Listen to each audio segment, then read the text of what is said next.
We are back. It is the Alex Jones Show. I am Jason Burmis sitting in. We're going to have Paul Joseph Watson up in just a moment, but on the line with me is Alex Jones. Alex? Hey, yeah, Watson's coming up with key news and info. I'm taking off today, and Jason, the reason you're getting so many crazy calls is what I've tried to explain to you.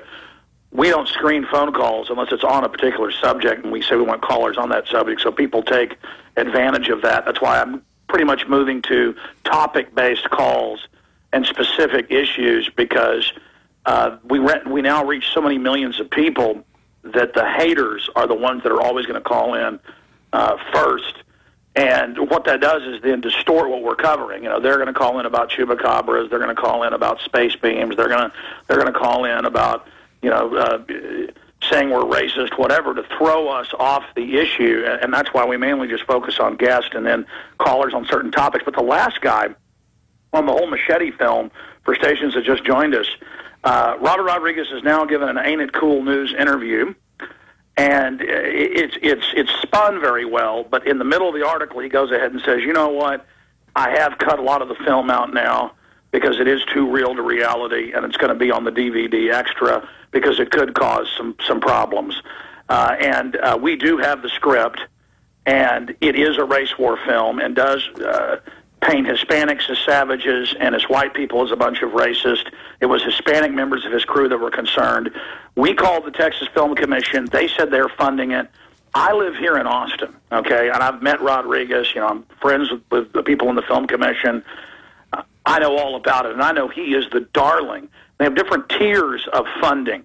That's why when they were going to produce Waco, that's coming out this year, a big film, it didn't get the funding because the state commission said no. So it's disingenuous to call in and say everyone gets funding.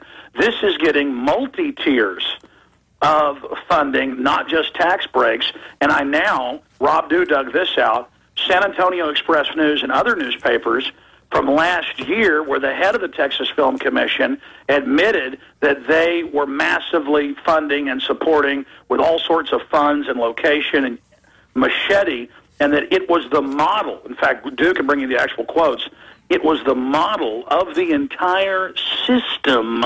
The poster child for them is Machete. And so when the governor, press secretary, contacted us a few days after our story went nationwide on the Washington Post and Drudge Report and everywhere else, we put the governor's statement saying, well, we haven't decided whether to fund it. We'll decide that at the end. And we went and showed how that's a lie. They began authorizing funding at the beginning. And so, no, they refuse fully 30+%, according to the Associated Press, of Film Commission money in Texas. So to say that everybody gets it is a lie and is disingenuous. And again, you lose. You fail, caller. We're not the ones being disingenuous. You're the one that's either ignorant or being disingenuous. And, you know, quite frankly, I don't want to influence his film.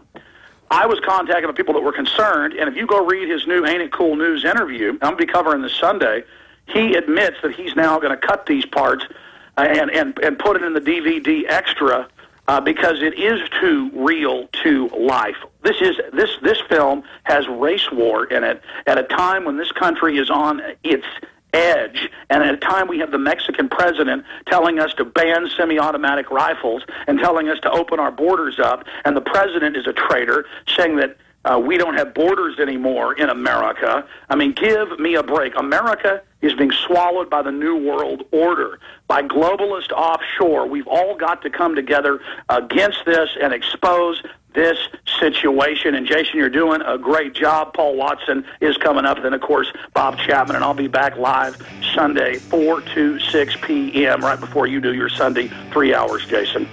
Thank you so much, Alex. We're going to come back. We're going to talk about Rand Paul's victory and the vicious media attacks against him with Paul Joseph Watson and so much more. It's the Alex Jones Show, only at Infowars.com and streaming live at PrisonPlanet.tv. We are back. It is the Alex Jones Show. I am Jason Burmis sitting in. We have Paul Joseph Watson on hold. We're going to go to him about Rand Paul's victory and now the vicious media attacks in just a moment. We also have Tommy in Scotland, who I briefly want to go to about the 7/7 attacks, but just finishing up on the Machete point.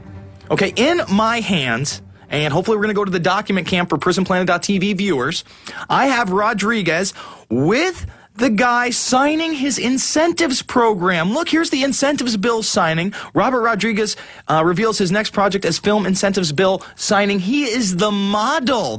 Machete was the model for this program. And if you don't believe me, here's the other headline out of San Antonio News. Austin was also the site of the production for Robert Rodriguez's directed movie Machete.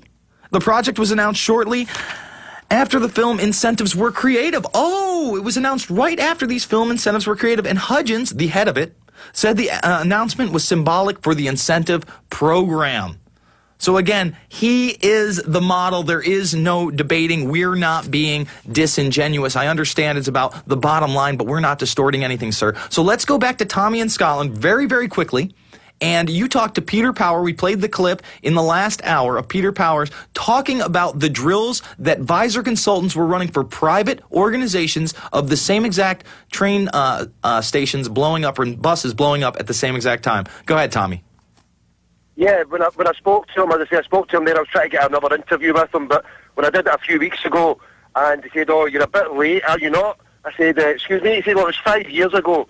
And then I said, "Well, look, it's just I've got certain concerns." He said, "Oh, you're not one of these mad conspiracy theorists." I said, "Look, I'm a journalist." And then later on, he questioned him, I was asking him a few more things. He said, "You know, I'm getting really worried. I don't think you really are a journalist." I said, "Well, look, I've got my own website."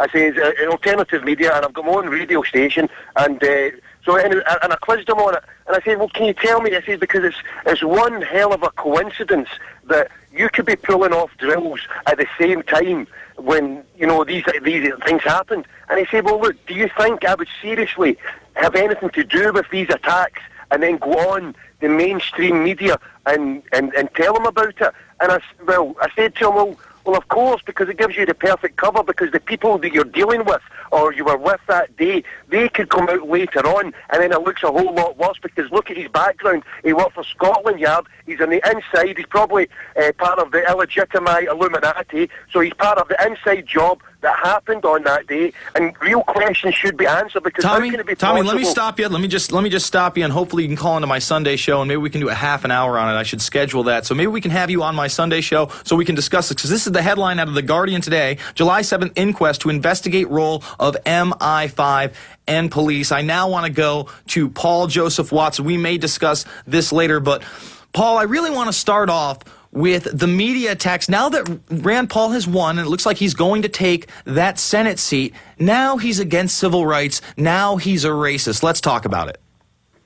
Yeah, well, it's kind of all summed up by a Politico article headline, which I read yesterday, called "Activist Seize Control of Politics." And that describes how establishment office holders in these recent elections have basically been ejected in a kind of retching convulsion at the status quo, you know, as this popular sentiment continues to rise.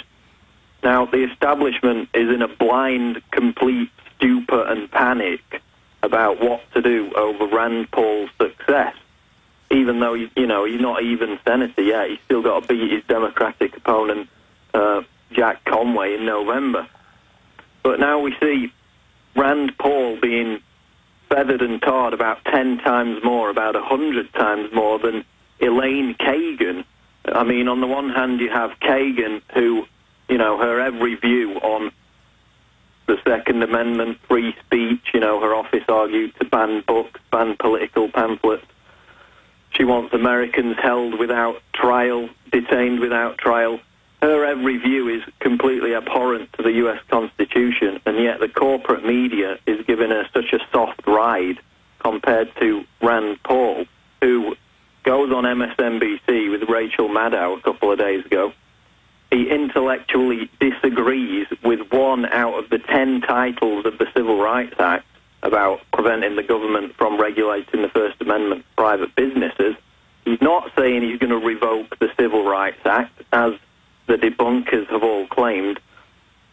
So Maddow tries to back him into a corner for 20 minutes on this issue, and then the day after, just about the entire corporate media, and today the LA Times front page purely devoted to attacking Rand Paul, and of course followed by all the neo-lib George Soros blogs, launch into him and try to insinuate that Rand Paul is some kind of Klan member because he holds the position which, as an article we posted about half an hour ago on prisonplanet.com proves, is the mainstream libertarian position on the Civil Rights Act.